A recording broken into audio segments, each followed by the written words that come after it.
কোনো ব্যক্তি যখন গাছ লাগায় উক্ত গাছে যত ফল হবে তার আমল নামায় সেই ফল পরিমাণ সব লিপিবদ্ধ হবে। মুসনাদ আহমদ। যদি কিয়ামত সংঘটিত হওয়ার আগ মুহূর্তেও তোমাদের কারো হাতে একটি চারা গাছ থাকে তাহলে সে যেন তা রোপণ করে দেয়। মুসনাদ আহমদ।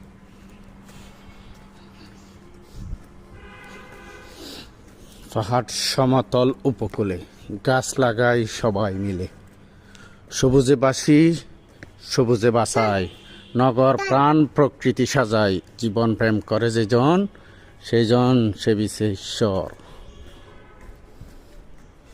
গাছ দেয় অক্সিজেন, ফুল ফল ছায়া এবং কীট পতঙ্গ ও পশু পাখি নিরাপদ কায়া। বৃক্ষরোপণ করবে চাষ লাগাই বুড়ি বুড়ি তপ্ত বায়ু উত্তল করি।